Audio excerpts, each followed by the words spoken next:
Alhamdulillahi Rabbil Alamin Ar-Rahmanir Rahim Maliki Yawmiddin Iyyaka na'budu wa iyyaka nasta'in Ihdinas siratal mustaqim Siratal ladzina an'amta 'alaihim ghairil maghdubi 'alaihim waladdallin. Amin. Alhamdulillah wassalatu wassalamu ala Rasulillah wa ala alihi wa sahbihi ajma'in. Muslimin muslimat yang dirahmati Allah Subhanahu wa taala. Allah Subhanahu wa taala berfirman, A'udzubillahi minasyaitonir rajim. Wal 'asr innal insana lafi husr illa alladhina amanu wa 'amilus solihat wa tawasaw bil haqqi wa tawasaw bis sabr. Shadaqallahul Maulanal Azim.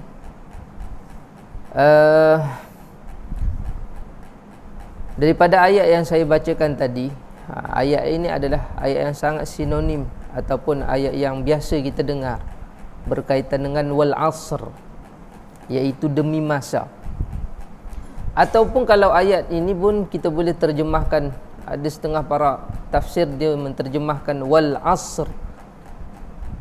Asrun ni kita punya asir ataupun jus, perahan. Contoh limau, kalau kita perah pasti akan keluar jus dia. Baik. Jadi apa yang kita ambil? Jusnya tu. Jadi dia punya hampas, dia punya tu kita nak makan tak? Ada orang dia tak makan dah, dia akan buang kan. Baik. Jadi yang berguna tu yang mana? Perahan tu tadi. Baik.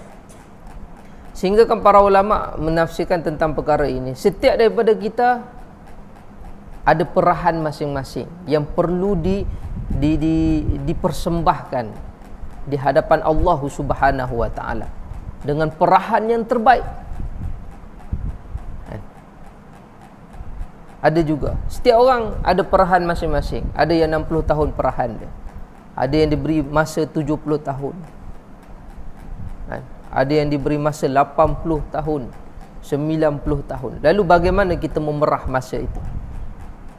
Sebab itu dalam ayat ini, kalau kita perhatikan, Allah bagi satu guideline ataupun cara yang terbaik di dalam membawa perahan-perahan supaya masing-masing memiliki perahan yang terbaik di dalam hidup. Apa dia? Illal ladzina amanu wa 'amilus wal 'asri innal insana lafi husr. Yang pertama Allah sebut berkaitan dengan masa, dengan perahan ni tadi, dengan masa masing-masing ni yang Allah berikan, berbeza-beza umur. Kebanyakannya dalam pemerhatian Allah Subhanahu wa taala, ni dalam pemerhatian Allah, bukan seorang doktor ataupun seorang saintis ataupun siapa-siapa pun. Kita belajar daripada Al-Quran adalah pemerhatian Allah. Allah kata apa dia, tuan-tuan dirahmati Allah? Cuba lihat manusia. Allah kata manusia. Allah kata jangan tengok kambing. Kalau kamu bandingkan diri kamu dengan kambing, beza. Kambing ni paling lama pun dia boleh hidup berapa lama. Setiap binatang ni dia ada umur-umur dia. Tapi jangan bandingkan kita dengan kambing. Lain. Allah tak suruh tengok benda lain, tengok pada diri kita sebagai seorang manusia. Innal insana lafi husr. Banyak sangat manusia ni dalam kerugian. Sebab apa rugi? Yang pertama sebab dia tak guna umur dia dengan baik. Yang kedua dia tak gunakan kesihatan dia dengan baik. Sebab tu dia rugi. Dalam hadis yang lain lah Nabi katakan, ni'matani maghbunun fihima katsirun minan nas as-sihhat wal faqr. Masa dia rugi. Yang kedua waktu dia sihat. Dia tak pandai nak guna dua benda ni. Dia tak gunakan kesihatan dia untuk sempurnakan perintah Allah. Ni kegagalan manusia yang kita kena ambil perhatian pada pagi ini. Yang kedua apa dia, tuan-tuan dirahmati Allah? Dia tak gunakan masa lapang dia itu untuk sempurnakan perintah Allah Subhanahu wa taala. Tapi siapa-siapa yang boleh menggunakan kesihatan dia untuk sempurnakan perintah Allah dalam hidup dia, dia adalah orang paling berjaya, orang yang paling beruntung. Okay. Siapa yang pandai menggunakan kesihatan dia yang Allah berikan untuk sempurnakan perintah Allah, dia adalah orang yang paling berjaya dan paling luar biasa. Baik. Jadi Allah kata, cuba lihat pada diri kamu. Kamu adalah manusia. Al-insan. Innal insan. Berapa ramai di kalangan manusia yang rugi.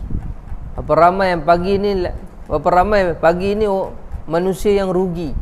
Dengar azan dia tak boleh nak datang solat berjemaah. Allah ruginya. Malam tadi sebelum tidur, saya belik-belik saya punya phone, tuan-tuan dirahmati Allah. Saya belik-belik.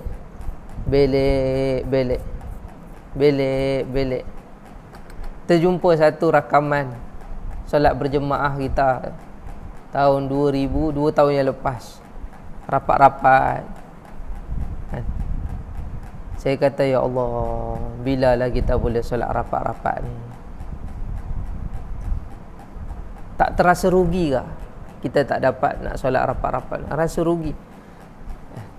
Dia macam orang kata memanglah ada keunzuran kan, tapi rasa rugi tak dapat sempurnakan. 2 tahun kita tak dapat sempurnakan. Yalah, kalau kita kata pahala tu memanglah pahala lah, tak kisahlah pahala. Pahala tu memang urusan Tuhan lah kan. Atas asbab wabak dan sebagainya. Tapi bila saya tengok, ya Allah, 2 tahun kita tinggalkan, rasa tak rugi? Rasa tak? Rasa. Kita kena ada rasa sensitif seperti itu. Ternanti-nanti bila boleh laksanakan solat rapat-rapat ni. Sebab kita tengok kat kedai-kedai dah boleh rapat-rapat. Stadium pun boleh rapat-rapat. Banyak tempat lah boleh rapat-rapat yang kita tengok. Jadi masjid masih kekal dengan SOP yang lama kan. Jadi mungkin boleh diperhatikan balik lah kan. Baik tuan-tuan dirahmati Allah. Jadi saya kata ruginya, ya Allah, sampai bila kita nak jadi macam ni? Dah berapa lama dah kita tinggalkan sunnah ni tadi kan. Sunnah ni bukan sunnah biasa-biasa. Baik. Rasa tak kerugian tu tadi? Berapa ramai yang merasa rugi? Dia rasa kerugian dia tu tadi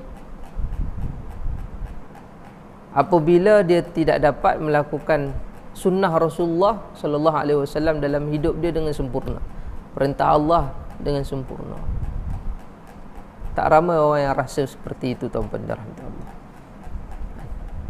Kalaulah saya rasa kalau di tempat kita ni, kalaulah semua satu penduduk yang berada di tempat kita ini datang solat jemaah, datang solat berjemaah, pasti penuh masjid dan surau-surau. Tapi dah memang Allah kata manusia ni banyak dalam keadaan rugi. Allah bagi kesihatan pada dia tak boleh nak buat sempurnakan kesihatan tu untuk, sebab dia rasa perintah Allah tu tak menguntungkan dia. Dia rasa. Ramai orang yang dia rasa macam tu. Lalu berapa lama dia tinggalkan perintah Allah tu. Dia tak sedar, dia tak perasan benda tu adalah menguntungkan sebenarnya. Sebab perkara inilah yang kita buat sekarang, inilah yang menjadi jatuhnya pandangan Allah pada amal kita yang kita lakukan sekarang.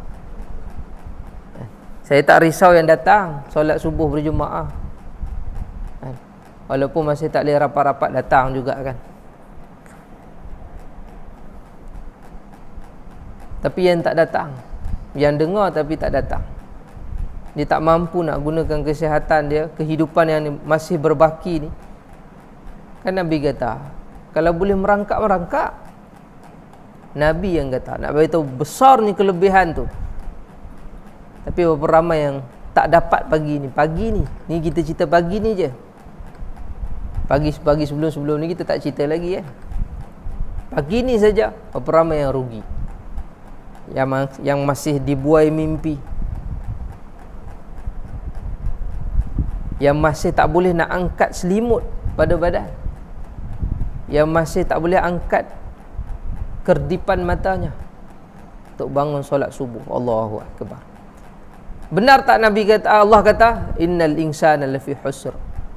Kita baru cerita satu bab dan satu juzuk daripada kehidupan. Kita tak cerita lagi 24 jam yang berlalu tanpa diisi apa-apa. Tahu apa sekarang ni saya tengah buat apa? Live dekat mana? Facebook. Ramai kawan-kawan kita ni ada ni. Alhamdulillah, penonton-penonton setia Al-Fadhil Ustaz Syahrul. Ustaz Syahrul tak ada, saya ganti Ustaz. Esok ada lah tu insya-Allah. Baru-baru ni apa yang berlaku pada Facebook tuan-tuan? Hampir 6 jam tak berfungsi. Orang yang paling terasa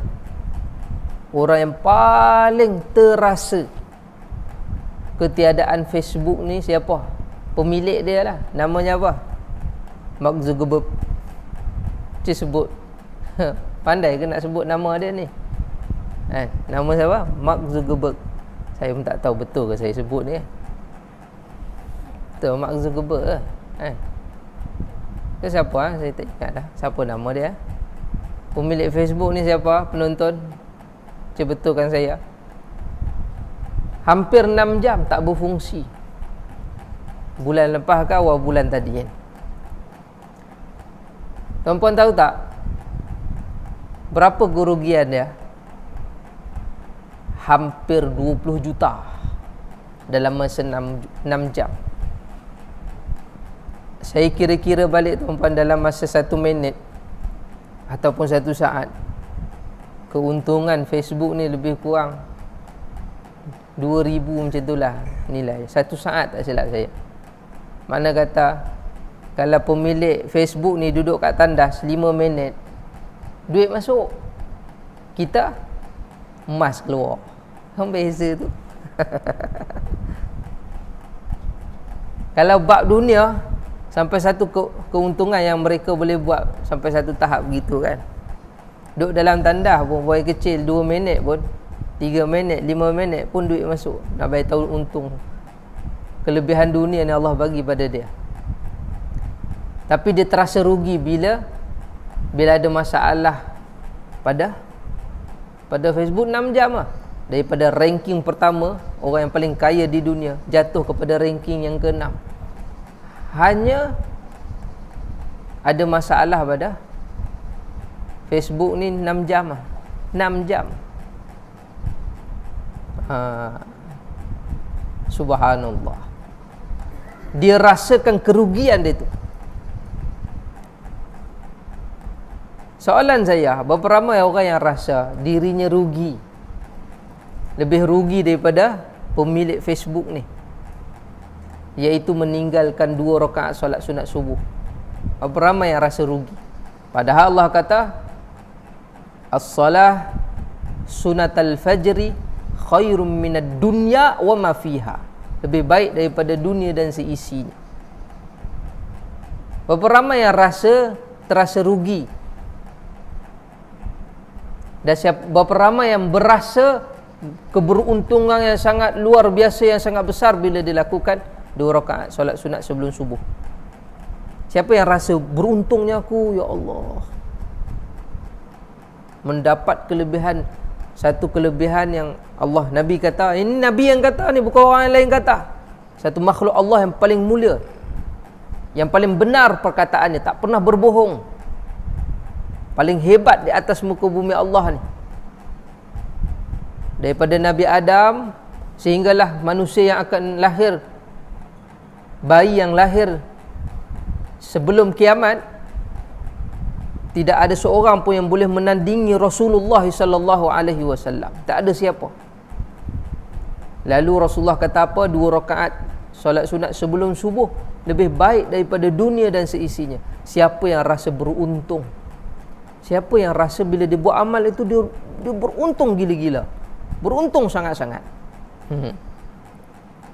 Kemudian siapa pula yang berasa bila dia tinggalkan 2 rakaat solat sunat sebelum subuh itu, dia rasa, ya Allah, ruginya aku. Kan saya ada sebut sebelum ni, tara BPR RM200 pergi claim dekat BSM pun tak dapat pun rasa rugi. Cuba bayangkan. Kita cakap, pihak kerajaan cakap, nak claim BPR ni tarikhnya daripada awal bulan September sehinggalah awal bulan Oktober, contoh. Jadi kita pun lengah-lengah nak claim, lengah. Tiba-tiba dah sampai di kaunter, dah terlebih 1 hari, contoh. Sepatutnya sebelum 7 Oktober, tapi kita pergi ambil 8 Oktober misalnya, contoh. Nak claim datang dekat ni, dia kata, saya nak claim 200, BPR saya pun layak ni, jadi saya dapat semua kan. Tiba-tiba orang kaunter kata apa? Minta maaf lah, sepatutnya tarikh sekian, tapi awak ni dah lewat sehari, jadi minta maaf lah, awak dah tak layak lah nak dapat. Agak-agak perasaan kita apa? 200 je pun. Tekilah nak? Oh, tekilah habis 200 tu macam-macam boleh beli, ustaz. Nak beli apa? Gigi palsu, contoh kan. Gigi palsu lepas ke? Saya pun tak tahu, tak pernah beli gigi palsu. Siapa guna gigi palsu kat sini? Bolehlah nak repair gigi ke, nak cuci gigi lepas tu, contoh. Lepas lah nak makan, beli ayam seekor, tahan 2 minggu, contoh. Beras tahan sebulan, 2 bulan. Macam-macam lah 200 tu boleh beli. Kalau kita duduk kat pondok ni, kita bukan makan sangat, kita kat sini banyak puasa. Isnin puasa, Khamis puasa. Kalau puasa ikut sunnah je dah 11 hari, contoh. 11 hari. Dalam 30 hari tu 11 hari puasa. Jadi baki lagi adalah dalam 19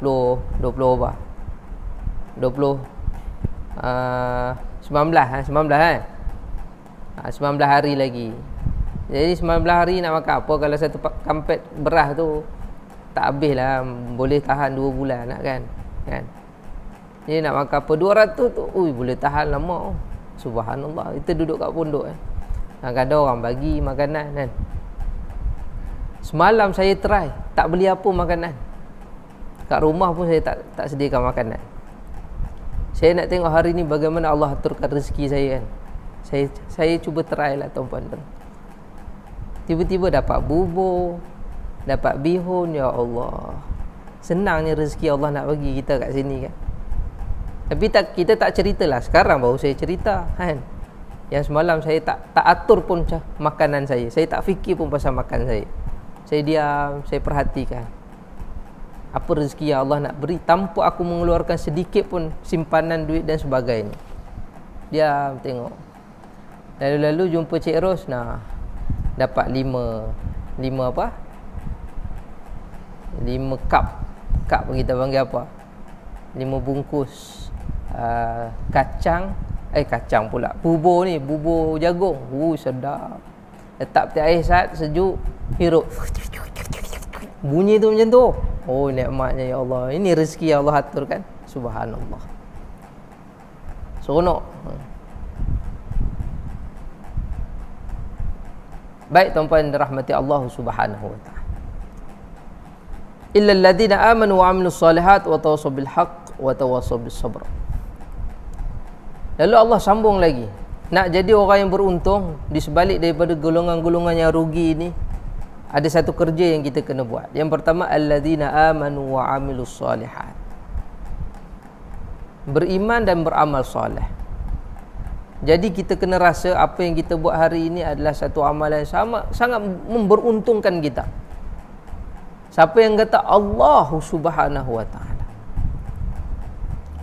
Hari ini tuan-puan dirahmati Allah, kalau kita tanya pekerjaan yang paling menguntungkan kita apa dia? Masing-masing ada posisi masing-masing dalam masyarakat sebelum ni. Bila tuan-puan bandingkan balik, Tuan Haji kan, arkitek Tuan Haji kan, bukan apa, bahagian apa dulu? Okey, ada yang askar, ada yang macam-macam lah, guru, cikgu dan sebagainya. Cuba tuan-puan bandingkan dengan ayat yang sedang kita bacakan pada pagi ini. Benar tak Allah kata? Mesti benar lah, confirm benar lah. Boleh tak kita bandingkan diri kita? Lihat kedudukan kita sekarang. Bila Allah letakkan kita di posisi sekarang, mengatur amal kita, tersusun amal ibadah kita dengan yang sebelum ini. Lalu kita kalau diberi peluang, kita nak duduk di mana? Saya pernah cakap kat ibu saya tanya kat Umi, kalau Allah bagi peluang untuk berpatah balik di satu zaman, di ketika umur-umur yang paling Umi nak duduk dekat mana? Saya cakap dekat mak saya. Tapi tak ingat jawapan mak saya apa dia. Mak saya tak jawab pun. Lepas tu saya jawablah sendiri. Saya tanya soalan, saya jawab. Jadi tuan-puan, saya tanya balik kepada tuan-puan sebelum saya jawab jawapan saya. Posisi yang paling tuan-puan inginkan dalam hidup, kalau diberi peluang untuk berpatah balik, ni cerita Doraemon lah kiranya. Boleh berpatah balik ke zaman lampau ataupun masa hadapan, tak adalah. Andai kata la haula wala quwata illa billah, waktu yang terbaik yang tuan-puan nak patah balik di mana? Zaman bila? Kalau diberi peluang, adakah kekal di zaman ini dan tuan-puan rasa sekarang ini adalah sangat terbaik berbanding sebelum ini, ataupun ada satu zaman yang lain? Saya, tuan-puan dirahmati Allah, kalau diberi peluang,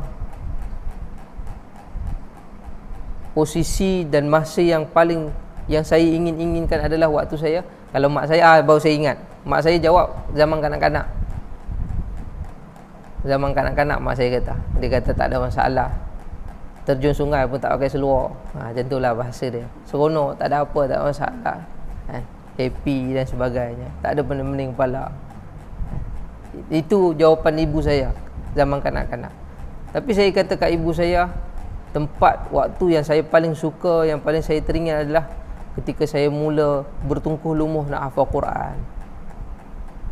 Saya duduk dengan kawan-kawan, bangun-bangun malam-malam. Ni umur muda-muda ni, umur 12 tahun, 14 tahun,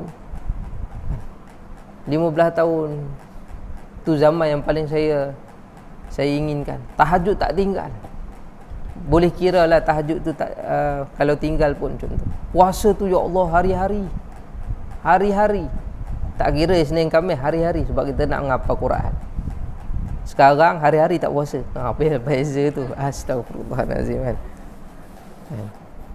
Orang kata pasal apa tak puasa? Saya dah ingat, saya dah hafal 30 juzuk. Yang tak hafal 30 juzuk kena puasa. Astagfirullahalazim. Sebab ada orang kata kan, yang kamu ni pun hafal Quran, jadi tak boleh makan kepala ikan.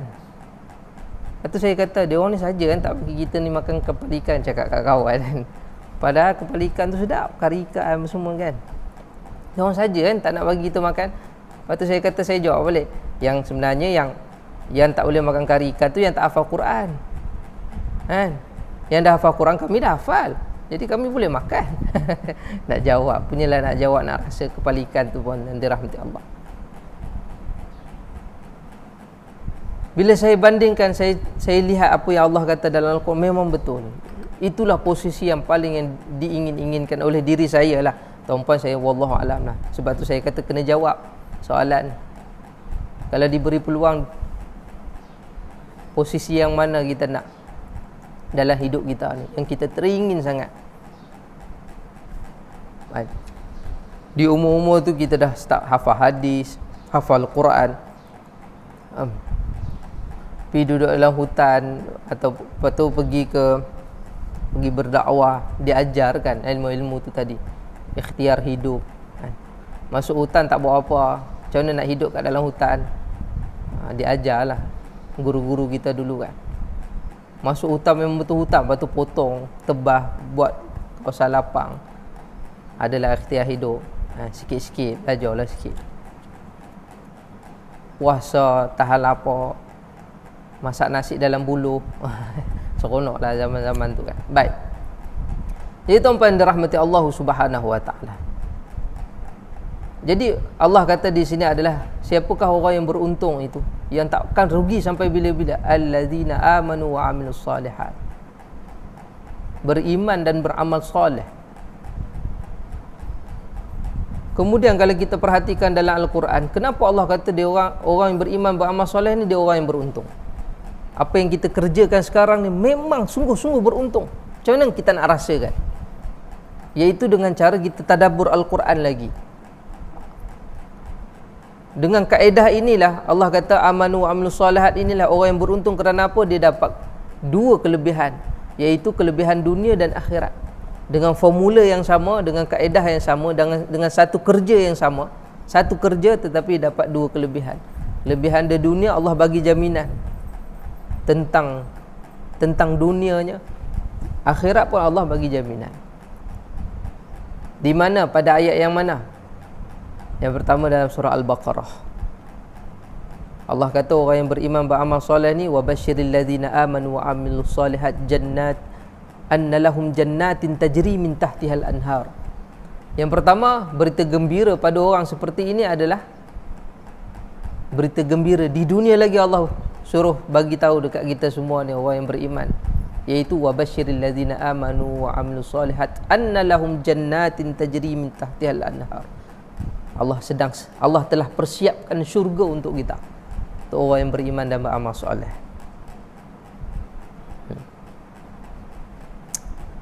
Rasa tak benda tu? Kena rasalah pagi ni.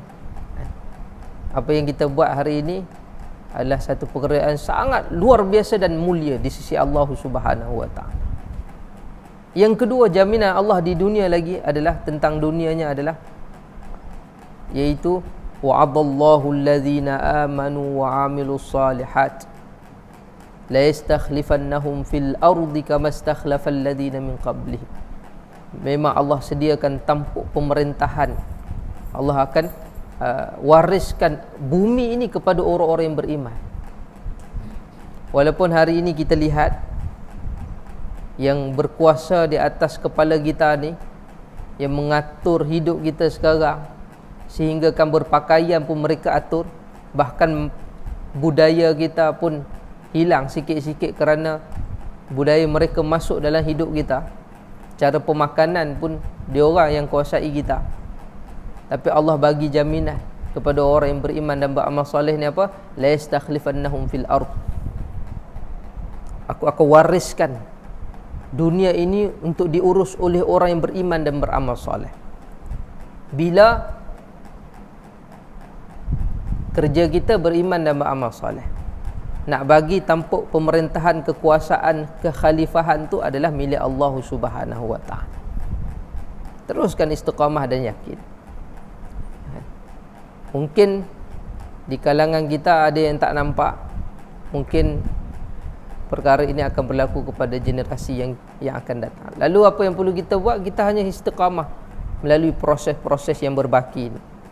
Sempurnakan amanu wa amilus solihat tu tadi.